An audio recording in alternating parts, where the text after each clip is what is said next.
사랑합니다. 네, 옆에 분들과 같이 인사하실까요? 사랑합니다. 보고 싶었습니다. 축복합니다. 라고 인사하시겠습니다. 사랑하는 여러분, 이 시간 우리 모임 가운데 우리 하나님께서 함께 하시는 줄 믿습니다. 아멘.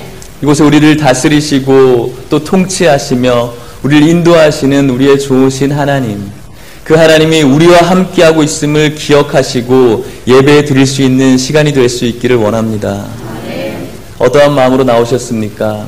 한 주간 어떻게 사셨습니까? 전 여러분들이 너무나 보고 싶었습니다. 이곳에 나와서 여러분들의 얼굴을 보고 싶어 하고 또 서로서로를 그리워한다는 것은 참으로 귀하고 좋은 일 같습니다.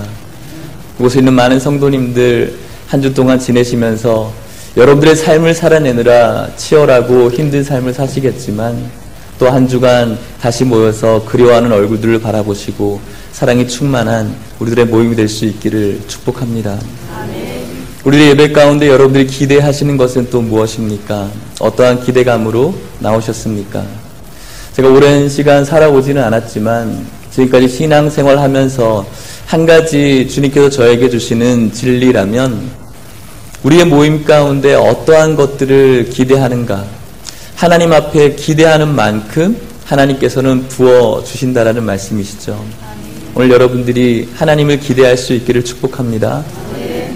약하고 죄성이 깊은 인간에게 나오는 것에는 기대감이 없지만 우리 모임을 다스리시고 인도하시는 하나님이 주시는 놀라운 축복의 은혜가 있을 줄 믿습니다. 그 은혜 가운데로 함께 들어가는 시간이 될 수 있기를 축복합니다. 오늘 우리는 요한계시록의 이 말씀 앞에 서 있습니다. 요한계시록 하면은 우리가 처음으로 갖는 어떤 이미지가 있어요. 첫 번째는 어렵다라는 거예요.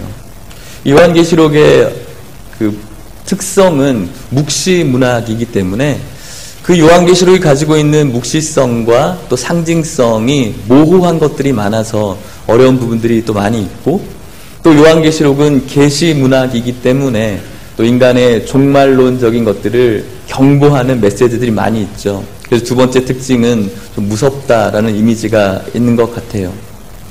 어렵다, 무섭다. 그런데 여러분, 이것은 이 메시지에 심판받아야 될 하나님의 구원 외에 있는 사람들에게는 무섭고 떨리는 마음이 될 수가 있지만 예수 그리스도를 믿고 그 믿음 안에서 하나님의 나라를 소망하고 있는 저와 여러분들에게는 무서운 말씀이 아니라 은혜의 말씀이 되시는 줄 믿으시기를 바랍니다.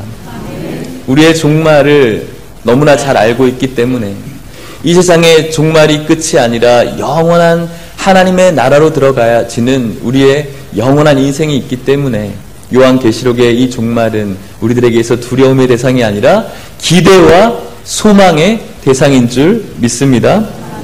우리는 성도로서 예수 그리스도의 십자가를 통한 마땅히 보장된 최후의 승리가 있습니다. 그 승리가 저와 여러분들에게 있기 때문에 오늘도 우리는 하나님의 나라를 바라보면서 이 땅 가운데서 감사와 소망함을 가지고 살아갈 수가 있는 것이죠. 우리 안에 예수 그리스도의 십자가를 향한 믿음이 있다면 두려워할 필요가 없습니다. 이곳에는 여러분들의 마음 가운데 예수 그리스도를 향한 믿음이 날마다 충만할 수 있기를 간절히 소망합니다. 아멘. 오늘 말씀으로 들어가 보면 초대교회 예수 그리스도를 믿는다는 것, 예수님 당시 예수님께서 돌아가시고 부활하시고 승천하셨죠. 예수님만 바라보고 있었던 제자들, 이제는 그들만 남았어요. 그들이 교회를 이루고 많은 사람들이 예수 그리스도께로 돌아왔어요. 무언가 이제 많은 사람들이 돌아오고 부흥이 되고 이제는 예수님께서 다시 오시면 될 것 같아요. 예수님께서 분명히 말씀하시기를 다시 오시겠다라고 약속하셨거든요. 그런데 여러분, 다시 오시겠다라고 약속했던 그 예수님께서 한 달이 지나도 또 두 달이 지나도 1년이 지나도 돌아오시지 않는 것이죠. 빨리 좀 오셨으면 좋겠는데 이 믿음의 공동체를 이루면서 너무 기쁘고 감사한데 이때 오셨으면 얼마나 좋을까. 그런데 그렇지 못했어요. 1년이 지나도 3년이 지나도 10년이 지나도 예수님께서는 오시지 않으셨어요. 그동안 그들이 처음에 가졌던 하나님에 대한 뜨거운 그런 마음들이 조금씩 사라지기 시작했어요. 그 이유는 예수님께서 더디 오는 것도 있었지만 그 당시에 초대교회 성도들이 가졌던 삶 속에서의 많은 고난들이 있었기 때문에 그래요. 예수님을 믿는다는 이유 때문에 그들이 정말로 소중히 생각했던 회당 중심의 공동체에서 왕따를 당했어요. 그 모임을 그들에게 있어서는 굉장히 중요한 모임이었거든요. 예수님을 믿는다는 이유만으로 사람들과 상거래하는 것에 제재를 당했어요. 그래서 온전하게 자신이 벌이를 할 수 없는 그런 지경에 이르렀다는 것이죠. 예수 그리스도를 믿는다는 것 때문에 로마엘 원양 경기장에 들어가서 짐승의 희생밥이 되어야 했고요. 많은 사람들의 조롱과 또 가십거리로 살아가야 됐다는 것입니다. 그렇기 때문에 초대교회의 이 성도들은 정말로 힘들고 어려운 그런 시절을 보내야 했다는 겁니다. 그런 중에 예수님이 사랑하셨던 제자 요한이 밤모섬에서 주님께서 계획하신 위대한 일을 시작합니다. 그것이 무엇이냐면 주님이 계시를 받아 환난 가운데 있는 7교회 성도들에게 말씀을 증거하는 거예요. 요한이 본 것, 그리고 지금 있는 일, 장차 될 일을 적어서 편지하는 것이죠. 그것이 요한계시록이고 저와 여러분들에게 들려져 있는 하나님의 말씀입니다. 사도 요한이 기록했지만 이 기록의 요한계시록의 원저자가 누구일까요? 사도 요한입니까? 아니요. 예수님이시죠. 주님께서는 7교회의 성도들에게 지금 편지를 하고 있고요. 여기서 우리는 7교회라고 하는데 이후로 에베소 교회에서 나오는 7교회들이 있지만 예수님께서 말씀하고 있는 그 7교회는 그 당사자인 7교회만 말씀하는 것이 아니죠. 7이라는 숫자는 어떠한 상징성을 가지고 있는지 아시죠? 완전수라고 합니다. 완전수고 충만하다라는 뜻을 갖고 있어요. 그렇기 때문에 7개의 교회라는 뜻은 단순히 그 7교회를 향한 말씀이 아니라 이 세상에 있는 모든 지상 교회들에게 주시는 하나님의 말씀이라고 할 수가 있어요. 그래서 이 당시를 살았던 초대교회 성도들뿐만 아니라 2018년도를 살아가고 있는 우리 교회에게도 주시는 하나님의 귀하신 말씀인 줄 믿고 이 말씀에 귀를 기울일 수 있는 저와 여러분들이 될 수 있기를 주님의 이름으로 축복합니다. 사랑하는 성도 여러분, 오늘 우리를 향한 주님의 음성을 들을 수 있어야 됩니다. 특별히 우리가 읽은 요한복음 2장 7절 말씀에는 무엇이라고 말씀하고 있는지 아십니까? 같이 한번 읽어보도록 하겠습니다. 시작! 귀 있는 자는 성령이 교회들에게 하시는 말씀을 들을지어다. 아멘. 여러분, 세상에 불구가 아니고서 귀 없는 자가 어디 있겠습니까? 하지만 주님께서는 귀 있는 자가 들으라고 말씀하세요. 귀 없는 자가 있다라고 이야기하는 것이겠죠? 귀 없는 자가 누구일까요? 누구를 가리키는 걸까요? 하나님의 말씀을 들을 수 없는 사람을 가리키는 것이죠. 귀의 기능이 무엇입니까? 듣는 거예요. 하지만 주님을 믿지 않고 예수 그리스도의 십자가를 붙들지 않는 세상 사람들은 귀가 있지만 들을 수 없는 사람이에요. 굉장히 불행한 사람이라고 할 수가 있겠죠.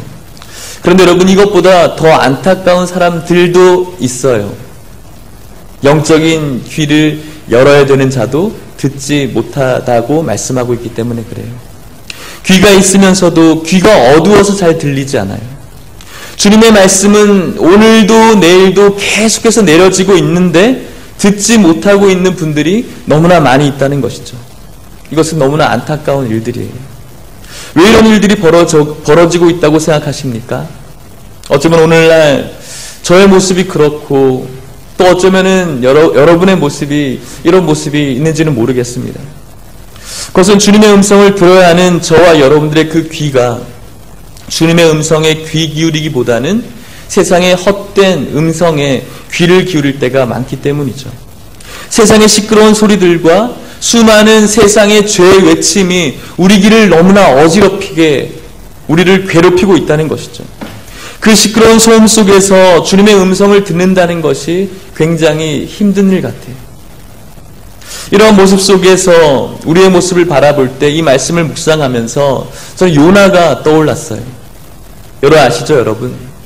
요나는 하나님께서 주신 니느웨로 가라고 하신 그 명령을 듣고 니느웨로 갔어야 되는데 그 음성을 듣지 않고 다른 곳으로 갔죠. 그러자 하나님께서는 광풍을 보내셔서 바닷속에서 요나를 빠뜨렸어요. 그리고 난 다음에 요나가 그 바닷속에 빠지고 난 다음에 어디로 들어갔습니까? 커다란 물고기 뱃속으로 들어갔죠. 여러분, 요나가 그 물고기 뱃속으로 들어가서 한 것이 무엇입니까? 그 전까지 요나가 들었던 그 물고기 뱃속에서 직전의 상황은 어떤 상황이었죠? 수많은 사람들의 비명소리들, 파도 치는 소리들, 그런 소리들이 요나의 귀를 가득 채우고 있었죠. 그런데 요나는 바닷속으로 빠져갔고 그리고 물고기가 그 요나를 삼켰어요.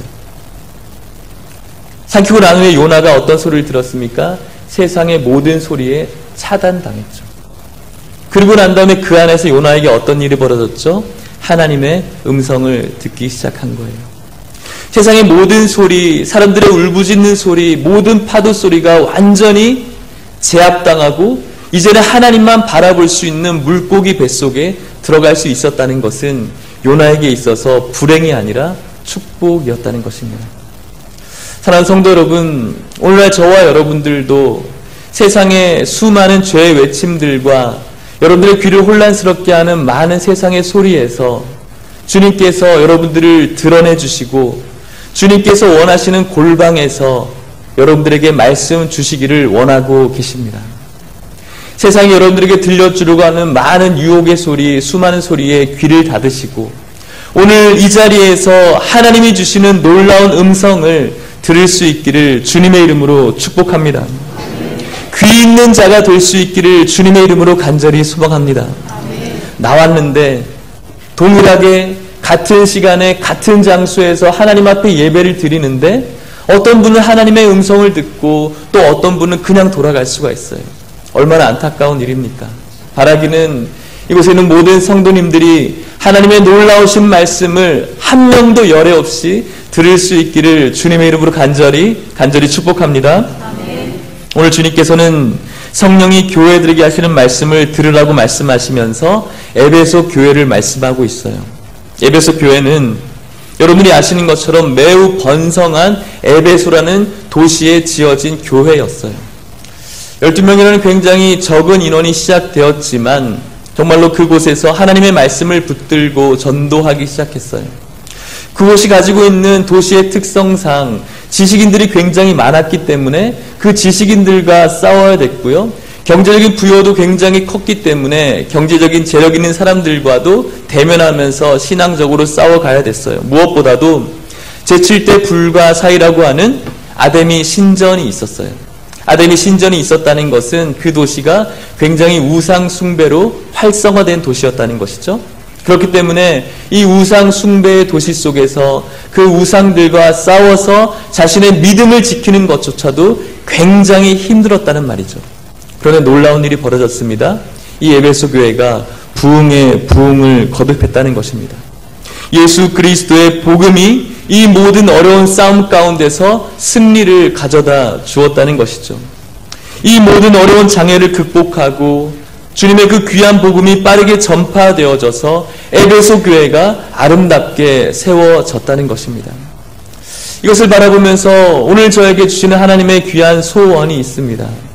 사랑하는 하나님 예일교회 이 귀한 교회가 내외적인 수많은 어려움과 문제가 있을지도 모르겠지만 또 외부에서 다가오는 많은 문화의 위협들과 또 경제적으로 어려운 많은 성도님들의 어려움들이 있겠지만 그 속에서도 당당하게 아름답게 또 든든하게 세워져 갈 수 있는 귀한 교회가 될 수 있기를 주님의 이름으로 축복합니다. 세상을 쫓아가는 것이 아니라 에베소 교회가 하나님께 주신 그 귀한 주님의 복음을 붙들고 세워졌다는 사실을 기억하시고 세상이 준 어떤 문화를 쫓아가는 교회가 아니라 복음 위에 든든히 서갈 수 있는 우리 하나님 예일교회가 될 수 있기를 주님의 이름으로 축복합니다. 주님께서는 이 에베소 교회를 이제는 칭찬을 하세요. 이 에베소 교회는 주님의 말씀을 순종하는 교회라고 말씀하고 있어요. 무엇이라고 말씀합니까? 우리 2절, 3절 말씀을 성경책을 찾아보시고요. 같이 한번 읽어보도록 하겠습니다. 2절, 3절 성경책을 찾겠습니다. 시작. 내가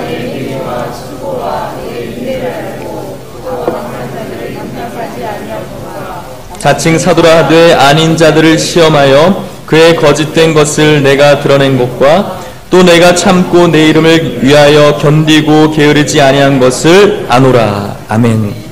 예수님께서 안다라고 말씀하고 있어요. 여기서 안다라고 말씀하시는 것은 흔히 경험적으로 얻어지는 지식을 말할 때 사용되어지는 단어거든요. 그런데 여기서 사용되는 안다의 더 깊은 의미는 인간의 가장 중심을 바라보시고 모든 것을 통찰력 있게 꿰뚫어 보시는 하나님의 눈에 보이시는 암을 이야기하는 거예요.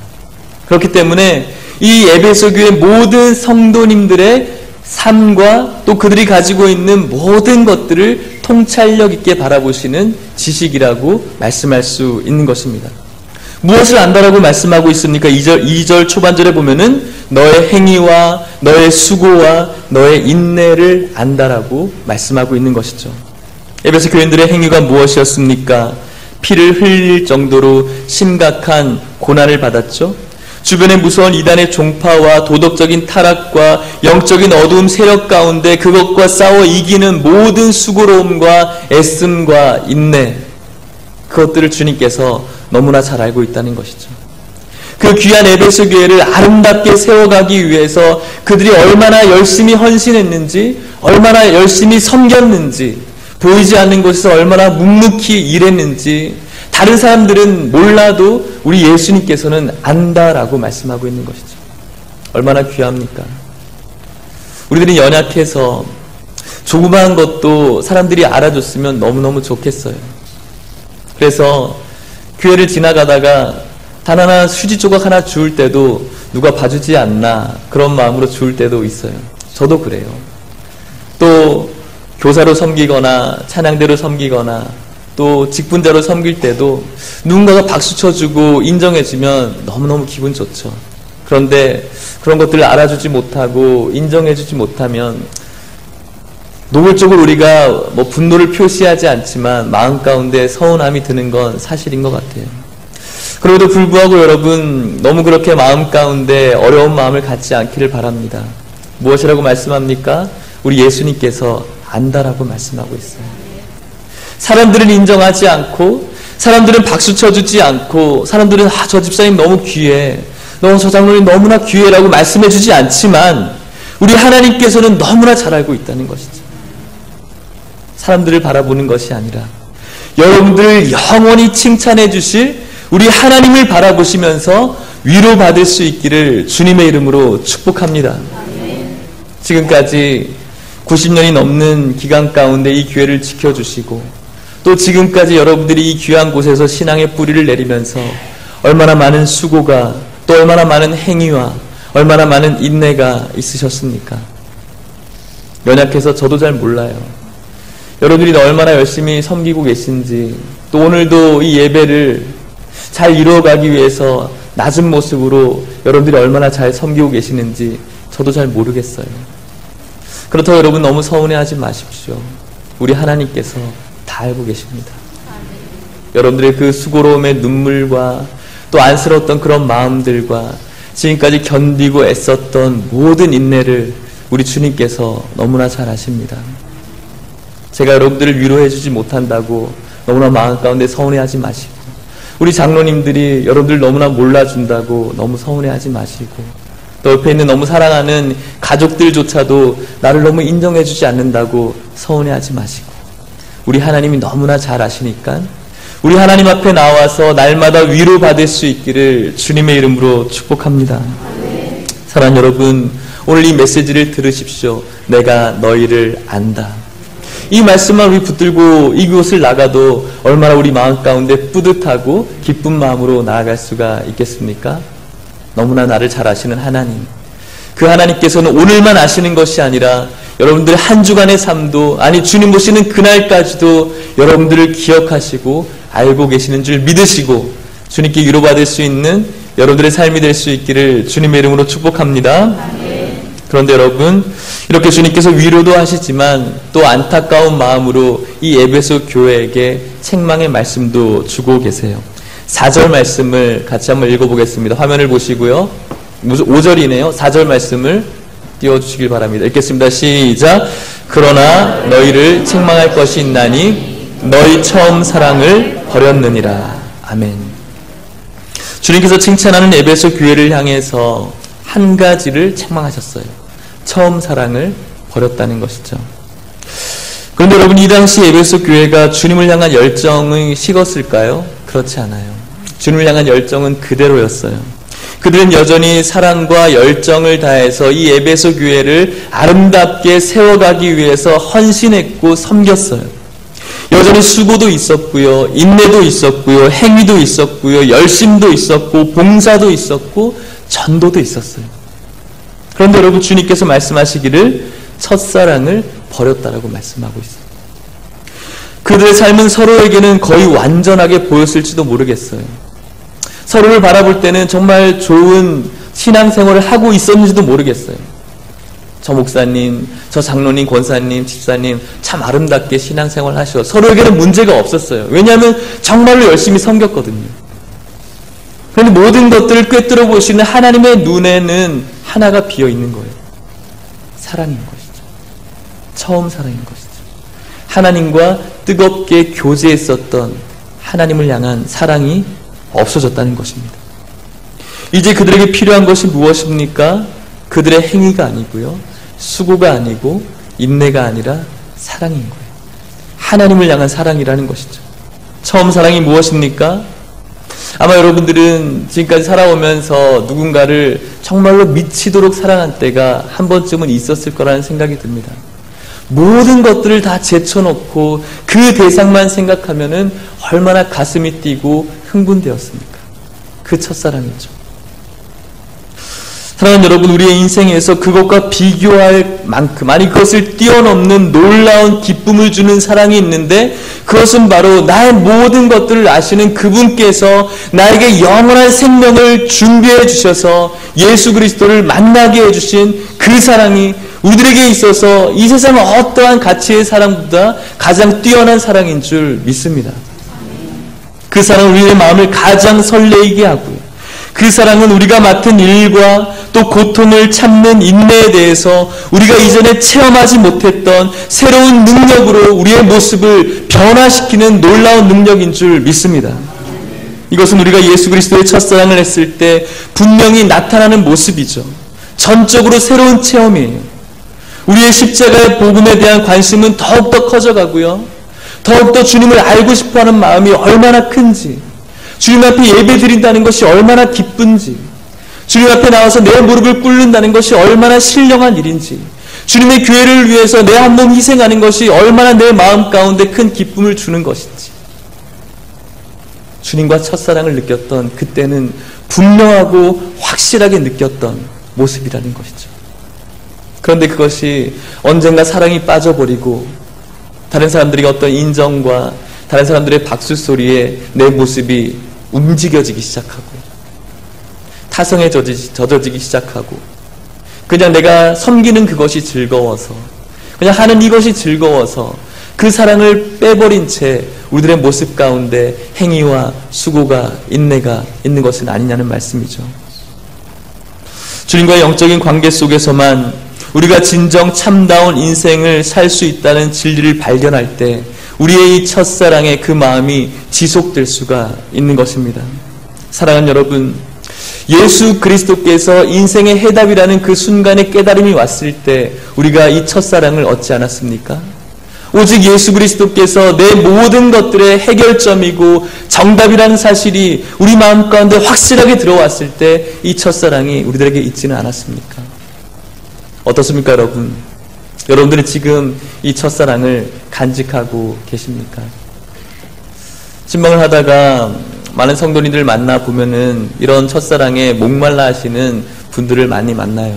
목사님, 예전에 정말 예수님의 그 십자가만 생각해도 가슴이 떨리고 눈물이 왜 그렇게 나는지, 정말로 죽을 수밖에 없었던 나라는 이 연약한 존재를 왜 나를 선택해 주셔서 이 영원한 세계로 인도해 주셨는지 정말 감사해서 눈물만 흘리던 때가 있었다고. 그런데 왠지 모르겠지만 예수님의 십자가를 묵상해도 이제는 전혀 감동이 없어요. 떨리지도 않고 그것이 나에게 감사가 되지 않아요 라고 말씀하시면서 그 첫사랑을 회복하고 싶다고 고백했던 많은 분들을 만나기도 했습니다. 또 어떤 분들은 이제는 그리스도의 사랑을 거의 느낄 수 없고 아마도 그때 일시적으로 느꼈던 감정은 아니었나 생각해 봅니다 라고 이야기하면서 어떤 분들은 자신이 이런저런 직분들로 헌신했다라고 이야기를 하고 예전에 모든 것들을 다 해봤기 때문에 이제는 좀 쉬고 싶다고 얘기하는 분들도 있는 것 같아요. 그런데 여러분, 정말로 예수님을 사랑하는 분의 말씀이 맞나요? 예수님의 그 첫사랑을 절절히 갖고 있는 분들의 고백이 정말로 그것이 맞나요? 다 해봤으니까 이제 나 좀 쉬어야 돼. 이제 난 좀 뒷전에 물러나서 아무것도 안 할 거야. 이거 정말로 예수님께서 주시는 사랑을 기억하고 있는 분들의 고백이 맞나요? 그것은 아니라고 생각이 듭니다. 오늘 여러분들은 주님 앞에 어떠한 고백을 하고 있습니까? 예수님께서 그저 여러분들의 삶을 좋은 길로만 도와주시기를 바라고 계십니까? 물론 여러분들의 가장 좋은 길, 여러분들이 원하는 좋은 길로 인도해 주시면 너무나 좋겠죠. 그런데 그것은 여러분, 예수님 꼭 믿지 않아도 얼마나 여러분들의 노력과 또 여러분들의 열심으로 이룰 수 있는 좋은 길은 아닌가요? 정말로 여러분들이 복되고 좋은 길, 기쁨과 감사의 소망의 길을 걸어가려면 우리들에게 필요한 건 세상이 주는 어떤 안락함이 아니라 예수 그리스도를 만났던 첫사랑 길로 들어가야 되는 것입니다. 사랑하는 하나님의 교회 성도 여러분, 이 놀라운 사랑이 여러분들 가운데 회복되어질 수 있기를 주님의 이름으로 축복합니다.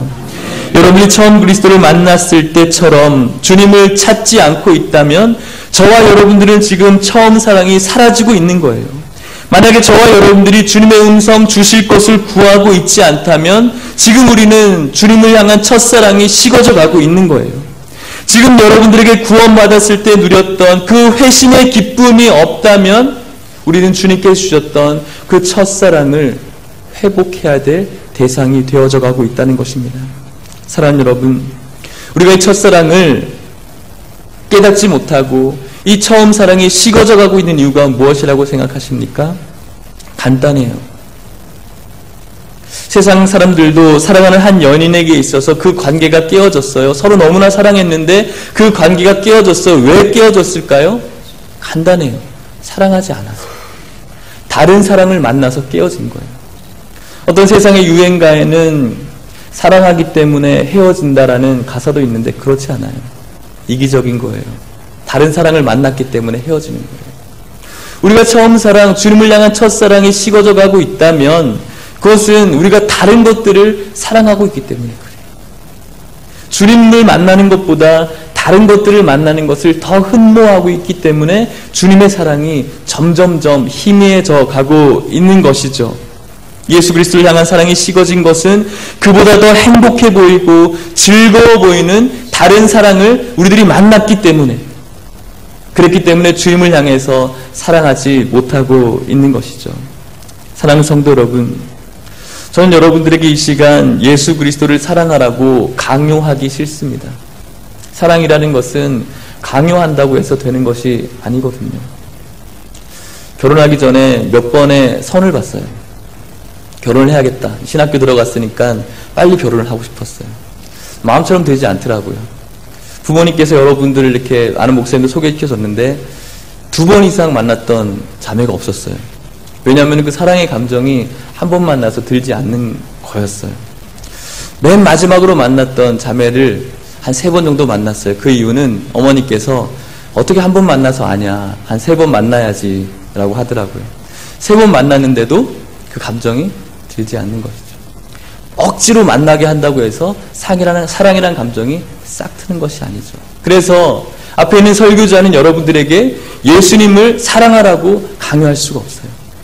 자연스럽게 여러분들이 그분을 흠모할 수가 있어야 되는 것이죠. 사랑하는 여러분, 우리가 이 시간 어떻게 시작해야 됩니까? 어떻게 주님과의 사랑을 회복하기 위해서 우리가 무엇을 시작해야 됩니까? 그것은 5절 말씀에 나와 있습니다. 5절 말씀 화면을 띄워주시고요. 같이 한번 읽어보도록 하겠습니다. 5절입니다. 시작. 그러므로 어디서 떨어졌는지를 생각하고 회개하여 처음 행위를 가지라. 만일 그리하지 아니하면 회개하지 아니하면 내가 내게 가서 내 촛대를 그 자리에서 옮기리라. 아멘.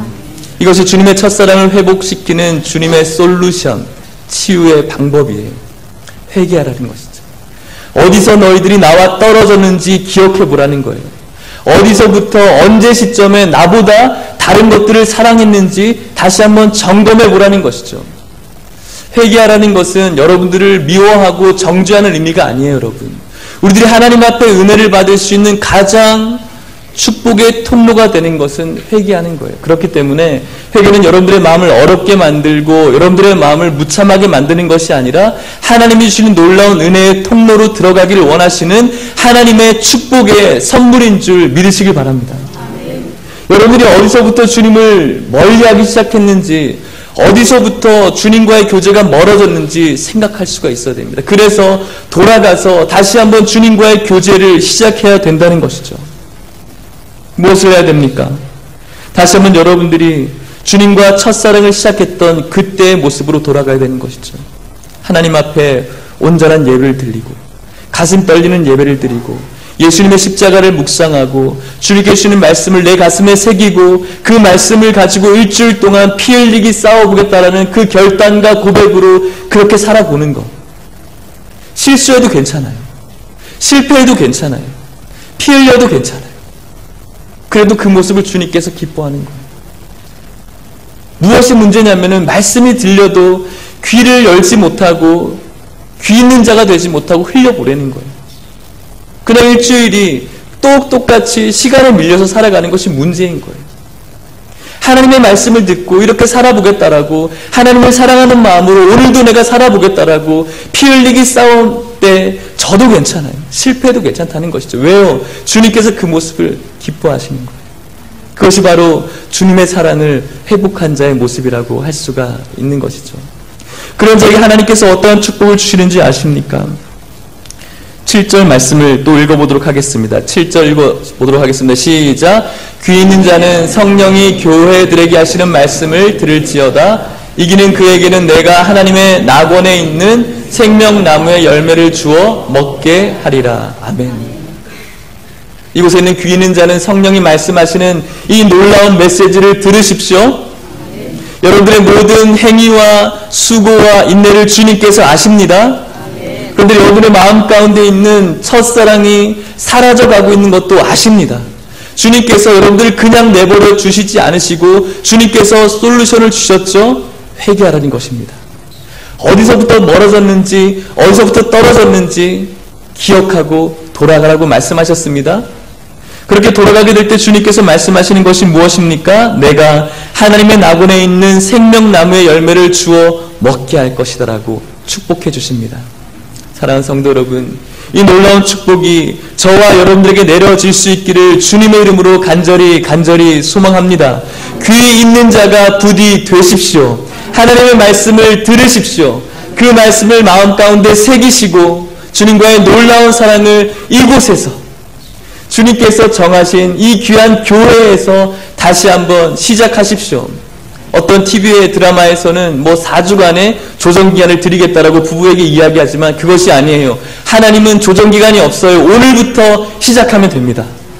오늘부터 주님과의 놀라운 교제를 시작하십시오. 기다리고 있습니다. 하나님께서 여러분들을 다시 한번 품기를 원하고 계시고 여러분들과의 뜨거운 교제를 누구보다도 기다리고 계세요. 여러분들의 마음을 열고 주님의 말씀을 새기면서 주님과의 깊은 교제를 시작할 수 있는 저와 여러분들의 삶이 될 수 있기를 주님의 이름으로 축복합니다. 같이 한번 기도하도록 하겠습니다.